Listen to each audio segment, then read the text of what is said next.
오늘 우리에게 주신 하나님 말씀 마태복음 28장 16절에서 20절 말씀드리겠습니다.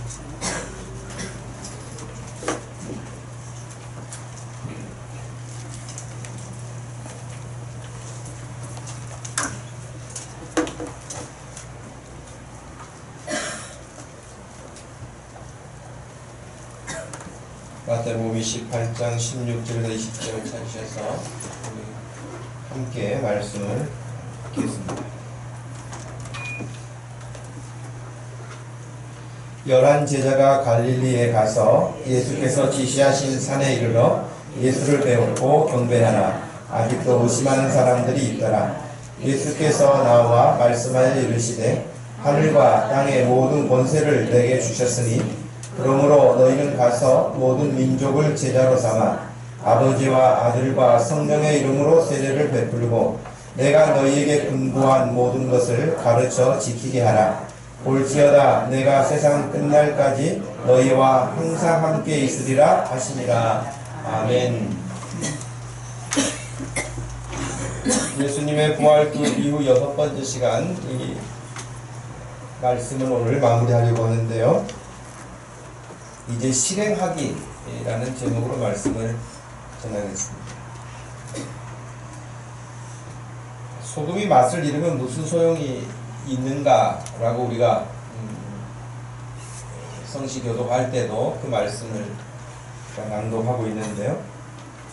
정말 소금이 맛을 잃는다면 아무 유익함이 없죠. 간장인데 짜지 않는다 또 마찬가지겠죠. 모든 것이 다 자기의 어떤 역할, 기능, 정체성이라는 게 있는데 그것을 잃어버린다면은 더 이상 그 존재의 가치가 없는 거 아니겠습니까? 무엇이든지. 우리가 이제 뭐 흔히 우리나라 사람들도 쓰는 말 가운데 부뚜막에 소금도 집어넣어야 짜다 하는 말은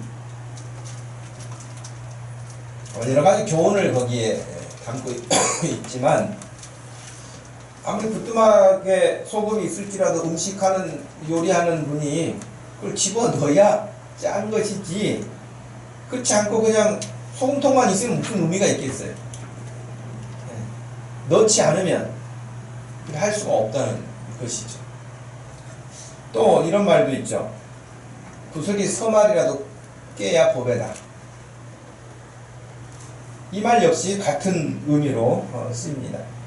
아무리 훌륭하고 좋은 것이라도 다듬고 정리해야 그걸 꿰어야 쓸모가 있고 가치가 더 높아지는 것이죠. 지금 여기 부뚜막에 소금을 집어넣어야 짜다는 말이나 구슬이 서말이라도 꿰야 보배라고 하는 말이나 약간 뭐 가치의 어떤 의미도 있지만 제가 여러분에게 오늘 말씀드리고 싶은 부분은 무엇을 가지고 있을지라도 알고 있을지라도 그것을 우리의 삶 가운데서 실행하지 않는다면 그런 의미가 없다는 거예요. 저는 여러분에게 여러 번 말씀을 드렸을 거예요.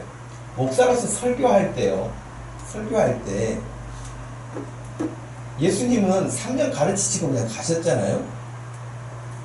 근데 여러분은 10년이 넘도록 지금 저하고 하고 있잖아요. 이렇게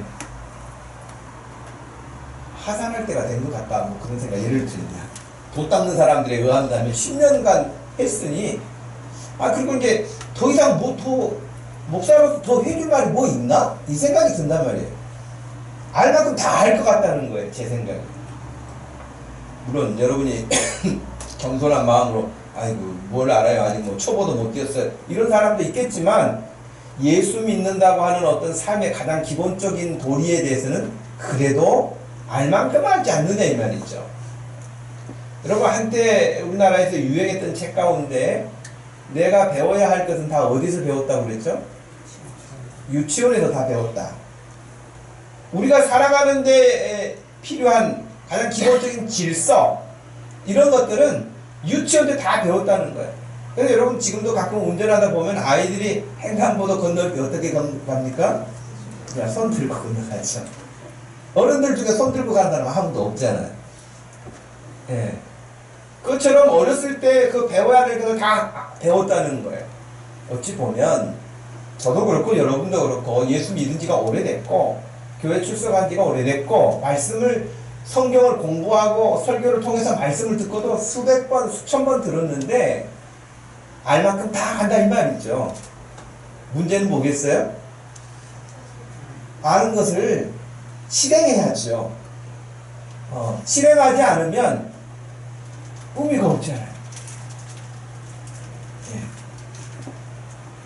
예. 야고보서 1장 말씀 한번 같이 읽어볼까요?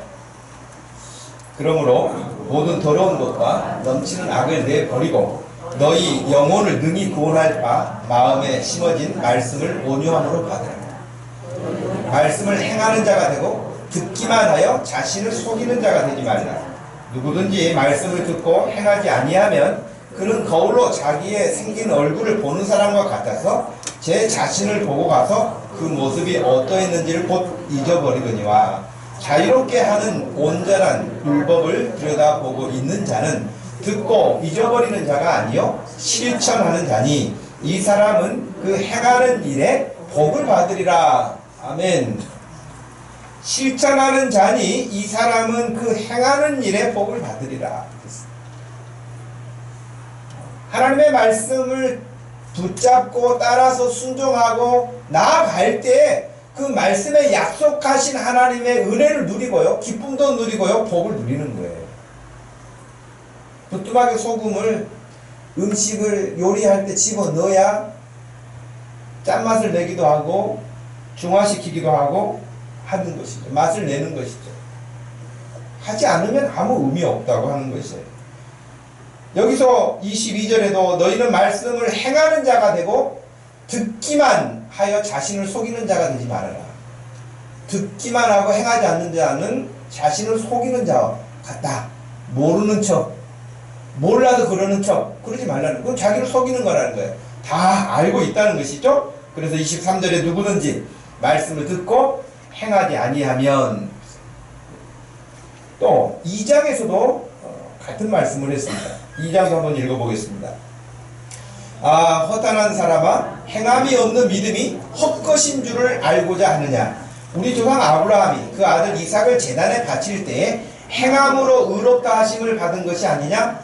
내가 보거니와 믿음이 그의 행함과 함께 일하고 행함으로 믿음이 온전하게 되었느니라. 이에 성경에 이른 바 아브라함이 하나님을 믿으니 이것을 의로 여기셨다는 말씀이 이루어졌고 그는 하나님의 벗이라 칭함을 받았나니 이로 보건대 사람이 행함으로 의롭다 하심을 받고 믿음으로만은 아니니라. 또 이와 같이 기생 라합이 사자들을 접대하여 다른 길로 나가게 할 때에 행함으로 의롭다 하심을 받은 것이 아니냐. 영혼 없는 몸이 죽은 것 같이 행함이 없는 믿음은 죽은 것이니라. 아멘. 행함이 없는 믿음은 그건 죽었다 라고 하는 거예요. 굉장히 좀 강력한 말씀이죠. 특별히 이스라엘 사람들이 그들의 신앙적인 배경에 있어서 아브라함이 자기들의 혈통으로 조상이라고 굉장한 자부심을 가지고 있어요. 아브라함, 그럼 뭐 흔히 끝복 죽는다 할 만큼 대단한 자부심을 가지고 있죠. 근데 그 아브라함이 그냥 믿는다고 하고 아무 후속 조치가 뒤따라가지 않았느냐라고 반문하는 거예요. 그는 아들을 바치라고 하는 하나님의 그런 명령을 받고도 그것을 행함으로 함께 믿음을 온전하게 하지 않았느냐라고 말씀을 하면서 행함이 없다면 그 믿음은 죽은 것이다.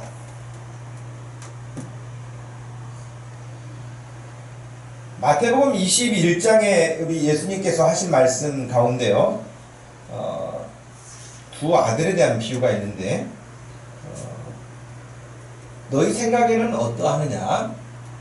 어떤 사람에게 두 아들이 있는데 맏아들, 큰아들에게 가서 이르되, 야, 오늘 포도원에 가서 좀 일 좀 하면 좋겠다. 대답하여 이르되, 아버지 가겠습니다 하더니 가지 않고, 둘째 아들에게 가서 또 그와 같이 아버지가 말했어요. 예, 오늘 포도원에 가서 일 좀 하지 않겠니? 라고 싫습니다 라고 대답을 했다가, 이러면 안 되지 하고 후회를 하고 뉘우치고 포도원을 갔다는 거예요. 31절에 예수님이 말씀하십니다. 그들 둘 중에 누가 아버지의 뜻대로 하였느냐? 이르되 둘째 아들입니다.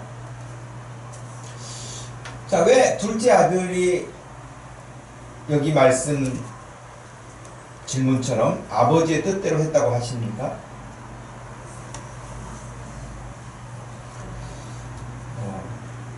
일단 아버지가 밭에 가서 일을 하라고 했는데 대답하고 안 간 큰아들, 안 가겠다고 했지만 후회하고 회개하고 뉘우치고 간 아들. 그러니까 아버지는 일단 가라고 한 것이잖아요. 가라고 했기 때문에 처음에는 거부했을지라도 간 사람이 아버지의 뜻을 행한 것이죠. 간다고 대답만 하고 가지 않은 것은 아버지의 뜻을 행치 않은 것이죠. 근데 어떤 사람은 여기 아들이 둘이 아니라 넷이 있다 생각할 수 있어요. 또 한 아들은 큰아들처럼 대답하고 안 가고, 둘째 아들처럼 안 가겠다고 하고 가고, 셋째 아들은 안 가겠다고 하고 안 가요. 그 넷째 아들은 어떻게 하겠어요? 가겠다고 하고 가는 거예요. 우리는 넷째 아들이 되는 거죠. 그죠? 하나님이 기뻐하시는 일 아니겠어요? 이게 교회 일도 하고 또 사람들과의 관계 속에서 뭘 하다 보면 그런 것 같아요. 제일 좋은 어떤 일은 넷째 아들이 만약에 있다면 넷째 아들처럼 네 가겠습니다 하고 가는 거예요. 우리도 뭐 교회에서 일을 하든 혹은 직장에서 일을 하든 뭘 하다 보면은 나중에 결국 하려면서 꼭 뭐 이렇게 말을 많이 하는 경우가 있잖아요. 안 한다느니 못 한다느니 하지 말자느니 그럼 나중에 또 한단 말이에요. 그러지 말고 처음부터 합시다, 하자, 즐겁게 하자, 이래야 훨씬 좋지 않겠어요? 넷째 아들 되기를 바랍니다. 네. 우리가 하나님의 일을 하면서도 그렇고요, 직장에서도 마찬가지. 그렇다 해서 우리가 아무것도 판단 기능 없이 그냥 무조건 예스맨이 되라는 의미는 아니죠. 우리가 다 생각이 있고 판단도 하고 하지만 하나님께서 우리에게 어떤 말씀을 하셨을 때 순종하는 자세 참 귀하다고 생각이 되어집니다.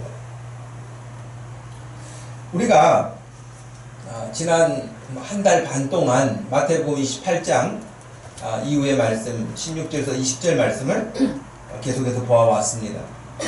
아마 여러분들이 충분히 이해할 만큼 되셨을 거예요. 가라, 제자를 삼아라, 세례를 베풀어라, 모든 것을 가르쳐라, 그것을 지키게 하라. 안단 말이죠. 다 알고 있어요. 또 이것을 한 달 반 동안 했으니 더 잘 알지 않겠어요? 최근의 것이니까. 문제는 뭐겠어요? 실행하라는 거예요. 실행하라. 실행하지 않으면 그 앞에 나머지 것이 아까 야고보서 말씀에 의하면 헛것이 되는 거예요. 죽음 믿음이 되는 거예요. 지식으로는 그렇게 동감하고 있을지는 모르지만 의미가 없어요. 물론 모르는 것보다 낫죠. 알고 있다가 지금 당장은 못할지라도 또 할 수 있으니까요. 그것도 좋은 일이겠지만 문제는 예수님이 우리에게 말씀하실 때 일주일 후에 하거라 혹은 2년 후에 꼭 해라 그렇게 말씀하지 않으셨어요. 즉시 그 말씀을 듣고 따르는 거예요. 그 말씀을 배운 대로 순종하는 거예요. 저는 그런 생각을 해요. 여기 지금 이 말씀을 지금 5가지 명령이지만 압축하면 뭡니까? 여기를 꽉 압축하면 뭐가 나올까요?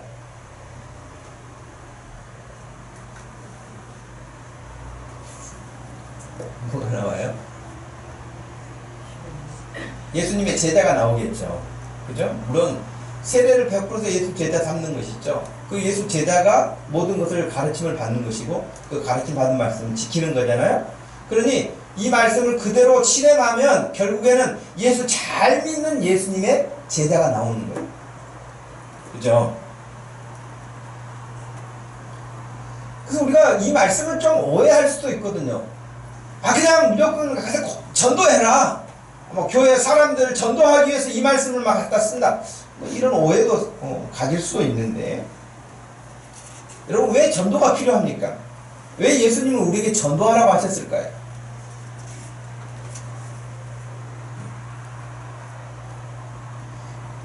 저는 그렇게 생각을 해요. 교회 규모를 키우기 위해서 전도하라고 말씀하지 않으셨을 거라고 보아요. 교회 규모가 커야 교회답다. 그러니 몇 명 이상은 교회가 돼야 된다. 그런 의미에서 예수님이 제자를 삼으라고 말씀하지 않으셨다고 봅니다. 우리가 세상에 살 때는 여러분 늘 어떻습니까? 일단 사람이 많아야 좀 이렇게 폼도 나고요. 건물도 멋있어야 폼도 나고요.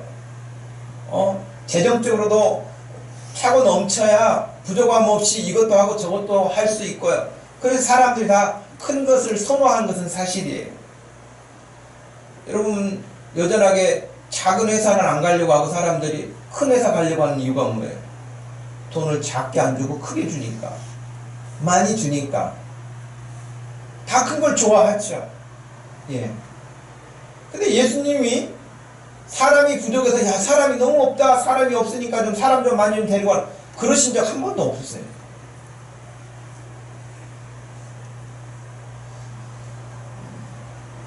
그렇다면 저는 이런 생각을 합니다. 이 말씀을 또 생각을 하면서 전도를 어떤 사람이 할 수 있을까? 첫째는 전혀 믿음이 없을지라도, 그러니까 전혀 믿음이 없다는 말은 조금 정확한 표현은 아니지만 믿음이 성숙하지 못할지라도, 오늘 교회 갔더니 하나님의 말씀을 듣게 됐다. 근데 하나님께서 이렇게 하라고 하셨으니까 나 잘 모르지만 하라고 하셨으니 순종하겠다. 그래도 전도할 수 있어요. 진짜 아무것도 모르는 것이지만 다른 사람, 예수 모르는 사람에게 예수님을 전하는 것이 전도입니다 라고 해서 그럼 나도 내 친구한테 한번 말해볼까? 그렇게 하는 것이, 교회 처음 나온 사람인데도 그렇게 할 수 있는 거예요. 10년 다닌 사람은 머릿속에서 빙빙 돌아요. 전도하라고? 나는 주변에 전도할 사람이 없어? 그러면서 딱 자기는 정리해요. 그리고 나하고 상관이 없는 것처럼 생각할 수 있죠.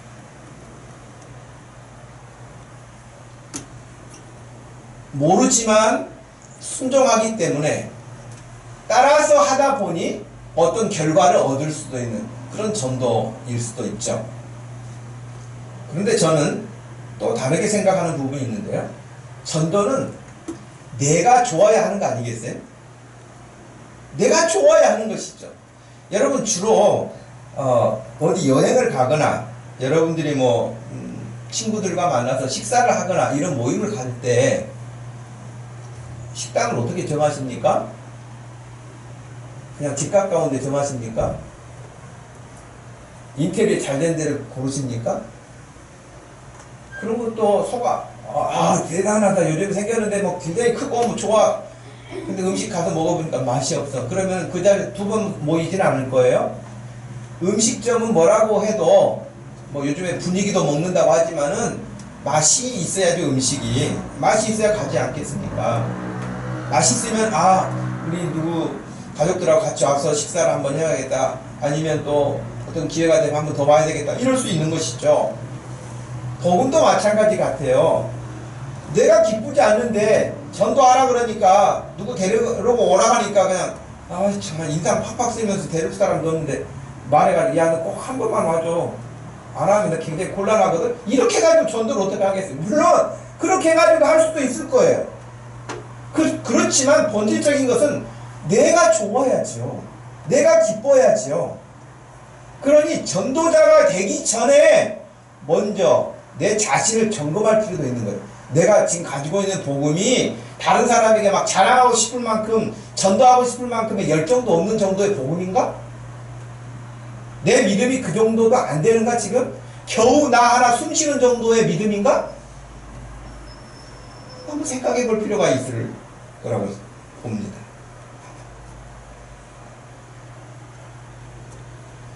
대부분 전도에 열심히 했던 그 사람들을 보면 이전에 자기가 알지 못했다가 예수님이라는 분을 딱 만나고 나서, 알고 나서 완전히 뒤바뀐 거예요. 이야, 이런 것이 있었다니, 그런 거 아닙니까? 대표적인 바울이라는 사람도 그렇죠. 엄청난 열심을 가지고 살았지만 자기가 열심을 내면 낼수록 하나님의 일을 방해하는 일만 한 거예요. 왜? 잘못 알고 했기 때문에. 그러다가 예수님을 만나고 나니까 완전히 그 전에 자기가 붙잡고 생명처럼 여기면서 자부심을 가지고 했던 그 일을 다 버리고 오직 예수 그리스도의 복음을 전하는 그것만 힘써서 자기의 삶을 드렸던 사람이 있죠. 근데 바울만 그런 게 아니라 모든 사람들 마찬가지였습니다. 저와 여러분들이 먼저 예수 그리스도로 말미암아서 즐거움이 없고 기쁨이 없다면, 평안이 없다면 다른 사람에게 복음 전하해서 제자 삼으라고 하는데 가는 것부터 싫어요. 누구한테 가겠어요? 갈 사람도 없는데 맨날 가라고 한다. 뭐 이럴 거 아니겠습니까?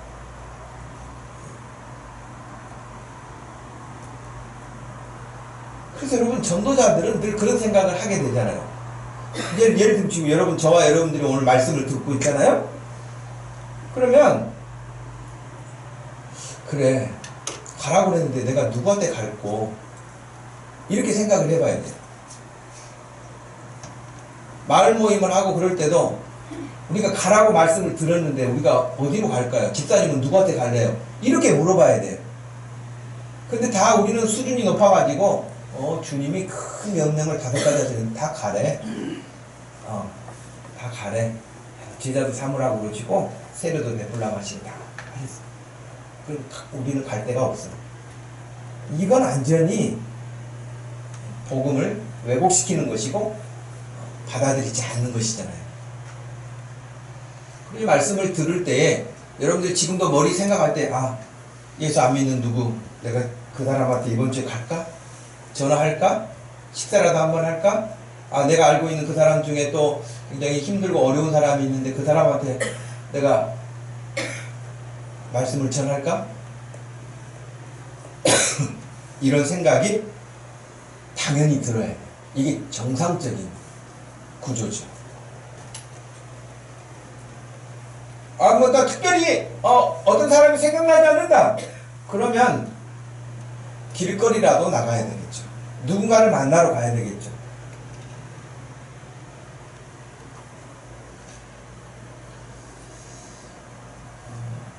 그러니 우리 자신이 먼저 예수님 때문에 즐거워하고 기뻐하고 확신과 소망이 생기지 않는다면 어려운 일이에요. 그래서 여러분, 사도 바울이 늘 기도할 때마다 그렇게 기도했던 것 같아요. 여러분 잘 아는 에베소서 1장 말씀에 보면 기도하는 장면이 나와요. 15절 말씀부터 19절 말씀까지 한번 읽어보겠습니다. 주 예수 안에서 너희 믿음과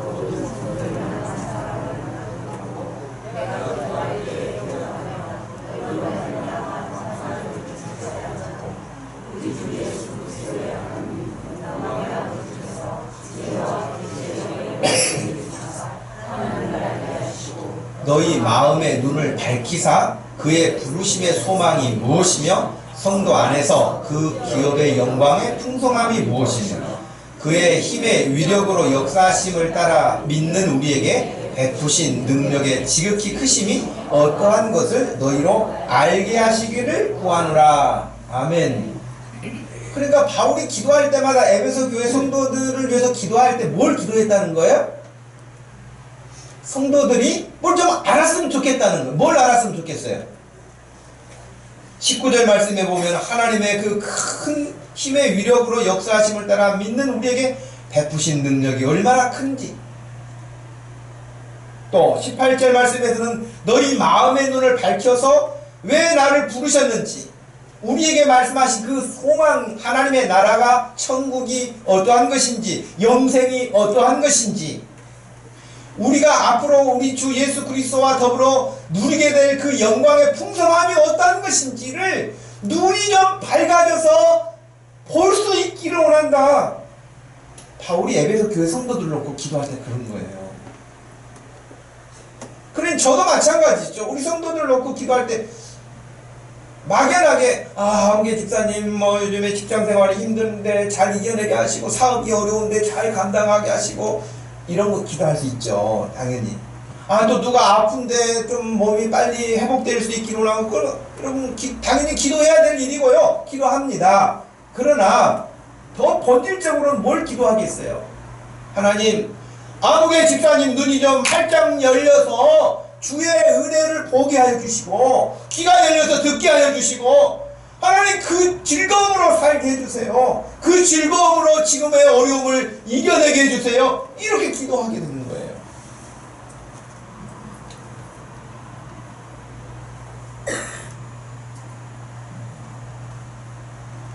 그러니 우리가 다른 사람에게 가서 제자 삼고 이럴 수 있기 전에 내가 먼저 이런 하나님의 은혜의 즐거움과 풍성함을 누리지 않고는 결코 할 수가 없어요.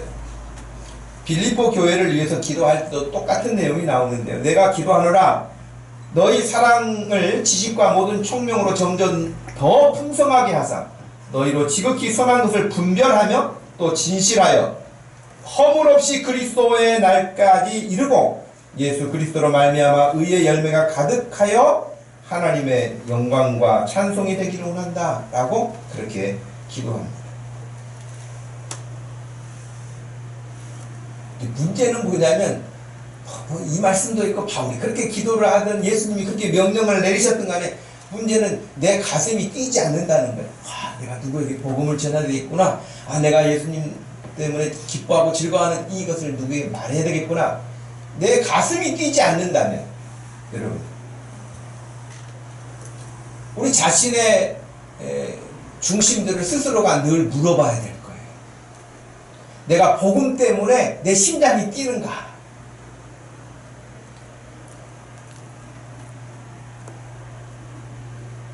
내 믿음의 건강성을 한번 점검해 봐야 돼요. 여러분 혈압도 재시고 뭐 건강검진 가면은 심박동도 다 재시고 그러잖아요.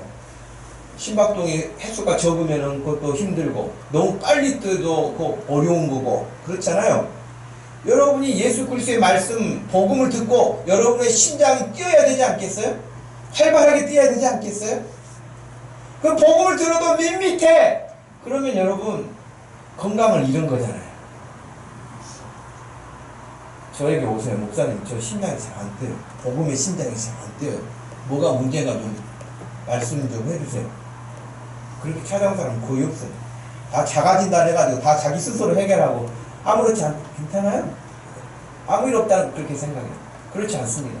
몸은 어떻게 버티고 유지하고 그럴지는 모르지만 그 영혼은 병들 수가 있어요. 건강을 잃어버릴 수가 있어요. 여러분 복음의 심장이 100이라고 했을 때 여러분의 건강 정도는 어느 정도인지를 한번 점검해 보시길 바랍니다.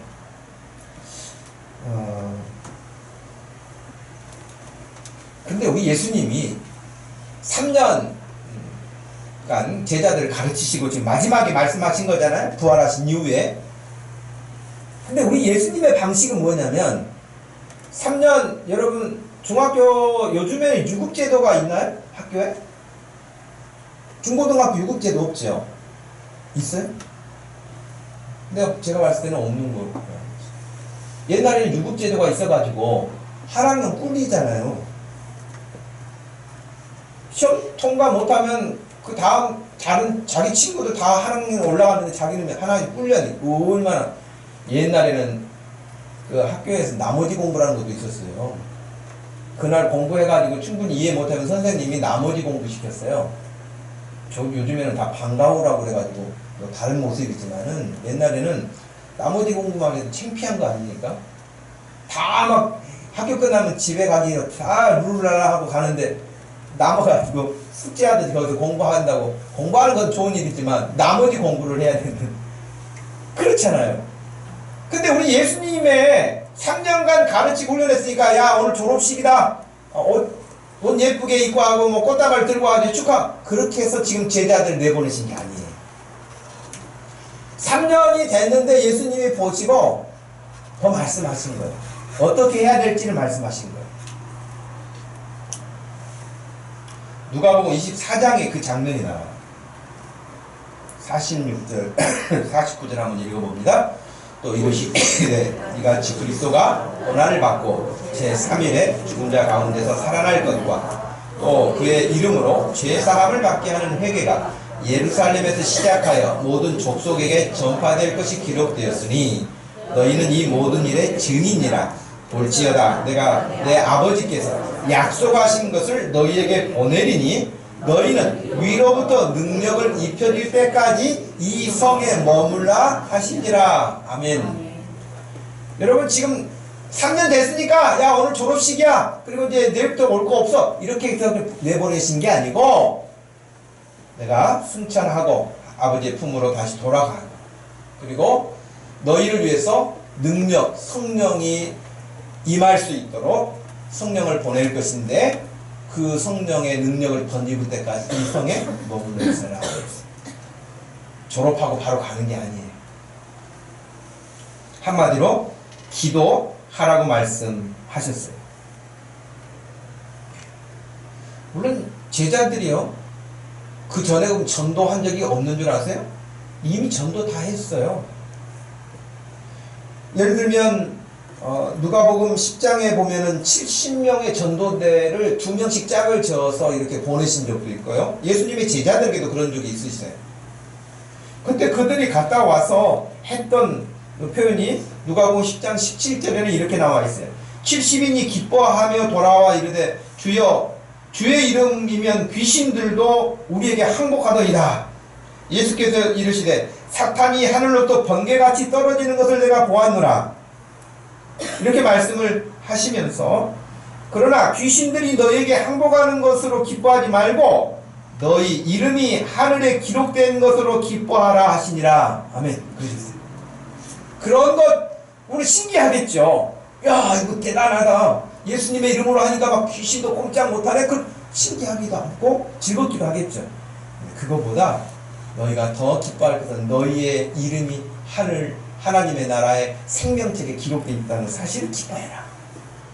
얼마나 놀라운 일이에요. 이미 예수님의 제자들에게도 이런 전도했던 경험이 있다니까요. 이런 결과를 얻은 경험이 있는 사람들이에요. 그런데도 불구하고 예수님이 바로 내보내지 않으시고 능력을 덧입을 때까지 이 성에 머물러 있으라고 말씀하신 거예요. 왜 그러셨을까요? 나가면 지금 능력이 없으니까. 그리고 70명의 제자 전도대들이 돌아와서 보고한 내용을 놓고 보면 결국 전도는 여러분 뭐와 같은 거냐면 전쟁과 같아요. 영적 싸움이에요. 그렇죠? 엄밀하게 보면은 영적 싸움입니다. 그냥 누구 아무개 아는 사람 교회 데리고 오는 게 아니라 그 교회에 나오지 않고 예수 모르는 사람 뒤에는요 아주 발목을 꽉 붙잡고 있는 악한 영이 있어요. 눈에 보이지 않죠? 그 사람은 교회 나오지 않을 이유 100가지도 될 수 있을 거예요. 교회 나오지 못하는 이유 100가지 아니라 1000가지도 될 수 있을 거예요. 얼마나 이유가 많은지. 발목을 꼭 잡고 있다니까요. 그리고 어떤 경우는 꼭 나오기로 약속했는데 생각지도 안 했던 어떤 그런 일이 또 벌어져가지고 교회를 못 나오게 해요. 어렵게 교회를 나왔어요. 그러면 어떡하겠어요? 재워요. 그러니까 못 가게 하지, 못 듣게 하지, 모르게 하는 거예요. 복음을 받아들이지 못하게 한단 말이죠. 그게 영적 싸움이에요. 그래서 예수님께서 그 영적 싸움에서 승리하려면 능력을 덧입을 때까지 이 성에 머물러 있으라 그러신 거예요. 그 말은 뭐예요? 기도하라는 거예요. 하나님의 능력을 덧입어서 우리가 그렇게 할 수 있도록 기도하라는 거예요. 기도를 무장하지 않고는 우리 능력, 우리가 뭐 밥 사주고, 우리가 뭐 그냥 친절을 베풀고, 그런 것도 다 필요해요. 그러나, 친절히 그를 전도하는 거 아니에요. 밥 사준 것이 고마워서 전도가 되는 게 아니에요. 밥 사주는 것도 매개체일 뿐인 거예요. 그러나, 내 안에 있는 예수 그리스도의 그 복음의 능력이 밥 사주는 똑같은 밥을 사주는데도 느낌이 다르게 가는 거예요. 똑같이 친절하고 그래도 그 느낌이 달라요. 왜? 기도하는 사람이기 때문에 하나님의 능력이 함께 임하기 때문에 그러는 거예요. 근데 그렇지 않고 우리 힘으로, 우리 재주로, 우리 능력으로 뭔가를 해보려고 하면 피곤하기만 하고 그리고 몇 번 하고 난 다음에 어떻게 돼요? 에이, 나오지도 않아. 그러면서 포기해. 우리가 할렐루야 하는 게 아니라 우리 반대쪽에서 할렐루야 해. 야, 걔 포기했어. 아무개도 포기했어. 지금 누가 3명 남아가지고 끝까지 기도하고 있는데 쟤네들도 아마 얼마 못 갈 거야. 이러면서 우리의 영적 대적인 악한 영들이 복음을 방해한다. 우리가 어떻게 해야 될까요? 이런 상황인데 우리가 어떻게 하면 될까요? 여러분, 누가복음 15장에 보시면 그 유명한 3가지 비유가 나오잖아요. 잃어버린 양, 잃어버린 한 드라크마를 찾는 동전, 아버지 품을 떠났던 한 아들, 이게 돌아온 이야기. 근데 여기 3번 다, 3 비유에서 마지막에 늘 나오는 게 뭐냐면 기쁨이라는 게 나와요. 의인 99으로 말미암아 기뻐하는 것보다 회개하여서 하나님께 돌아오는 그 한 사람 때문에 더 기뻐하신다는 거예요. 또 죄인 한 사람이 회개하면 하나님의 사자들 앞에 기쁨이 된다. 32절에서는 그랬어요. 심지어는 이 둘째 아들, 지금 큰아들이 불평하고 그러니까 이 너의 동생은 죽었다가 살아났으며 내가 잃었다가 얻었기로 우리가 즐거워하고 기뻐하면서 마땅하다. 그런 거예요. 이거 지금 다 뭘 말씀하신 거예요? 하나님을 모르던 자들이 하나님께로 돌아오는 것에 대한 기쁨을 묘사한 거 아니에요? 그 예수님이 해주신 거예요. 이 말씀도 누가 그냥 혼자 좋은 글을 써서 만들어낸 것이 아니고 예수님이 직접 하신 말씀이에요. 그러니 예수님이 다 보시지 않았겠어요? 오시기 전에? 구약의 선지자들이 그렇게 외치고 외쳐도 한 사람도 반응하지 않고 그럴 때도 하나님 말씀 전하고 하나님 말씀 선포하고 울면서 하나님의 말씀을 전하고 했던 선지자들을 다 보지 않았겠어요? 그런 중에 어떤 사람이 그 메시지를 듣고 돌아왔을 때 하나님이 얼마나 기뻐하시는 거 예수님 다 보신 거예요. 그러니 이 누가복음 15장에서 말씀해 주신 거란 말이죠. 여러분, 우리 주님이 기뻐하시는 거 찬송도 기뻐하세요. 예배도 기쁘게 받으세요.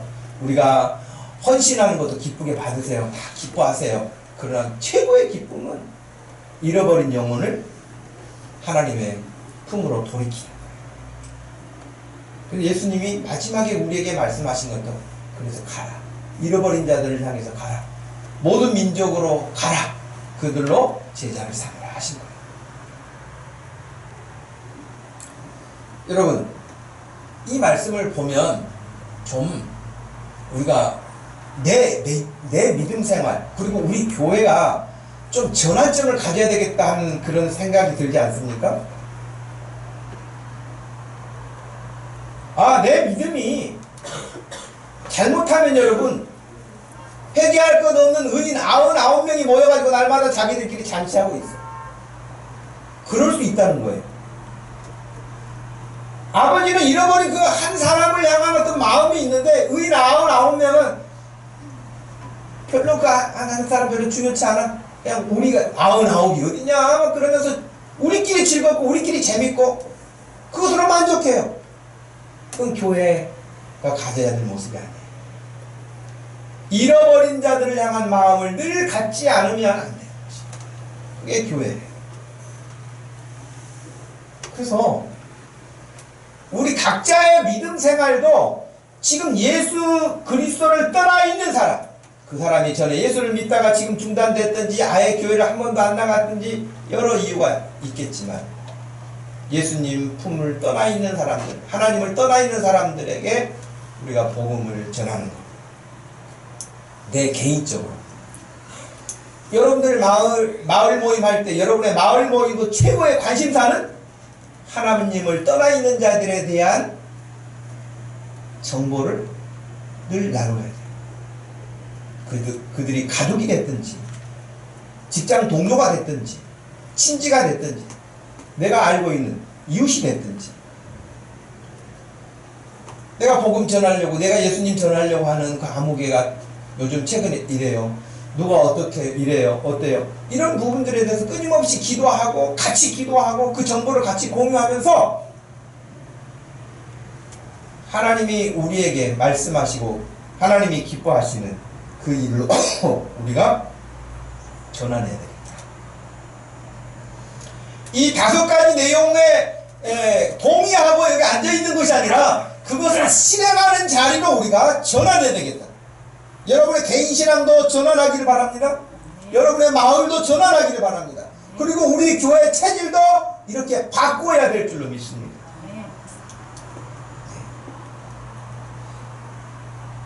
저와 여러분들이 이게요 어떻게 하면 이 말씀을 잘 실행할 수 있을까가 실제 고민이 되어야 될 줄로 알고 우리의 믿음 생활 또 교회를 섬기는 모든 일에 있어서 중심이 되어야 될 줄 알아요. 제가 여러분 사진을 한 장 보여드리는데요. 우리 텃밭 사진이거든요. 제가 오늘 말씀 전한 것과 이것을 보여준 것에 여러분들이 무슨 의미가 있는지 힌트를 찾기는 어려울 거예요. 그래서 머리가 좋은 사람, 영적으로 뭔가 통한 사람은 뭔가를 알아낼 수도 있어. 뭘 말하려고 하는 것 같아요? 상추 맛있게 생겼다? 그건 아닐 것 같고. 이 밑에 보면 이 겨자가 있는데요. 제가 올 봄에 씨를 뿌릴 때 겨자 씨를 뿌리지는 않았어요. 근데 겨자가 한 10포기 정도 나왔거든요. 내가 안 뿌렸는데 올해는 내가 시금치하고 상추밖에 안 뿌렸어요. 근데 겨자가 어떻게 났을까?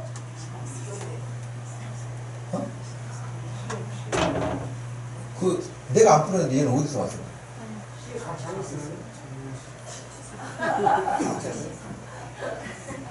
작년에는 제가 겨자를 뿌렸어요.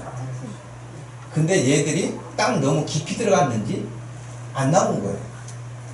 못 나오다가 제가 이제 이번에 상추 씨를 뿌리려면서 다시 퇴비를 뿌리고 삽으로 다 땅을 다시 한번 뒤집어 엎었거든요.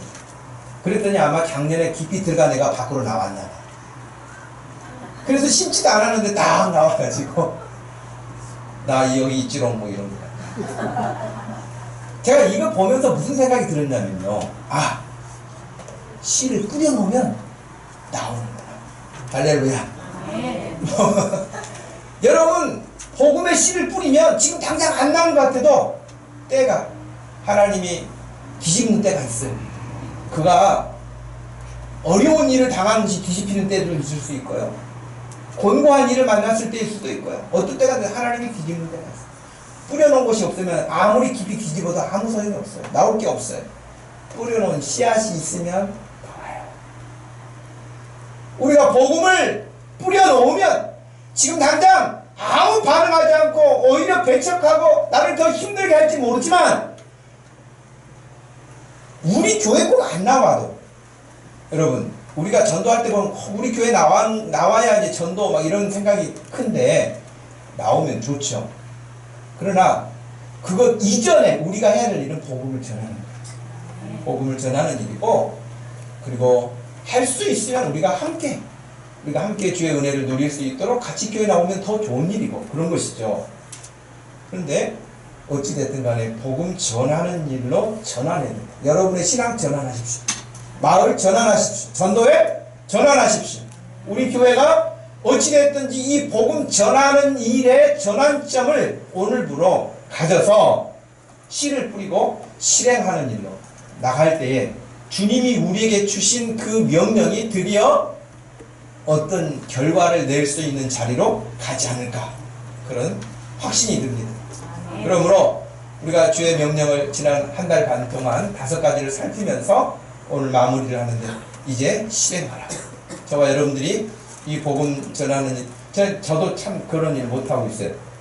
제가 어제 밤에도 한 8시 넘어서 여기서 나갔는데 제가 늘 그런 생각이 들거든요.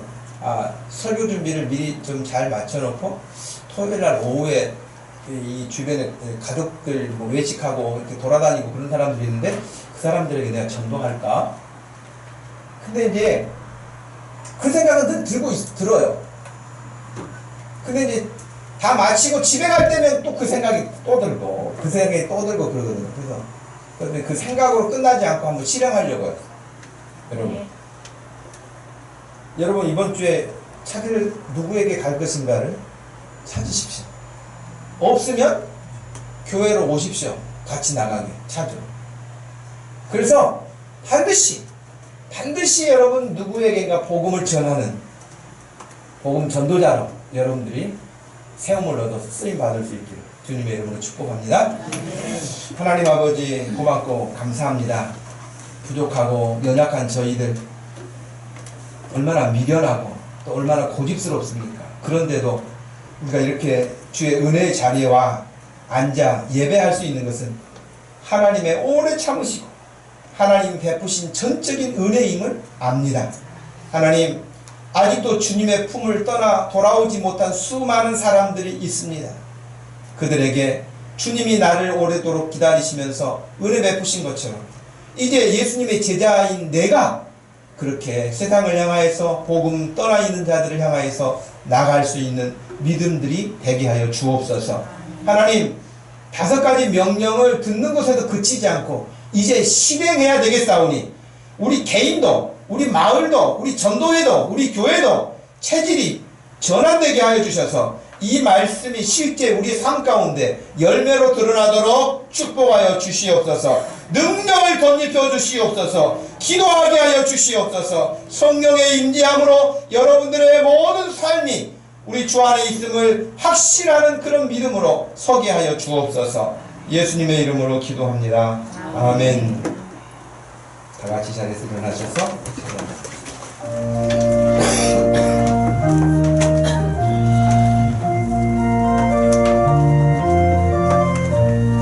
새벽부터 우리 사랑함으로써 저녁까지 씨를 뿌려봅시다. 열매 차차이고 곡식 거둘 때에 기쁨으로 너를 거두리로다. 거두리로다. 거두리로다. 기쁨으로 너를 거두리로다. 거두리로다. 거두리로다. 기쁨으로 너를 거두리로다. 비가 오는 것과 바람 부는 것을 겁을 내지 말고 부려봅시다. 일을 마쳐놓고 곡식 거둘 때에 기쁨으로 너를 거두리로다. 거두리로다. 거두리로다. 기쁨으로 너를 거두리로다. 거두리로다. 거두리로다. 기쁨으로 너를 거두리로다. 씨를 뿌릴 때에 나지 아니할까 염려하며 심히 애탈지라도 나중 예수께서 칭찬하시리니 기쁨으로 너를 거두리로다. 거두리로다. 거두리로다. 기쁨으로 너를 거두리로다. 거두리로다. 거두리로다. 기쁨으로 너를 거두리로다. 아멘. 지금은 우리 주 예수 그리스도의 구속하신 구속의 은혜와 우리 하나님 아버지의 오래 참으시고 기다려주시는 그 깊으신 사랑과 성령 하나님의 위로하심과 한 사람이 돌아왔을 때 기뻐하시고 즐거워하시는 우리 주님의 뜻을 따라 순종하여 실행하기 원하는 사랑하는 모든 성도들 머리머리에 지금부터 영원토록 함께 계실지어다. 아멘.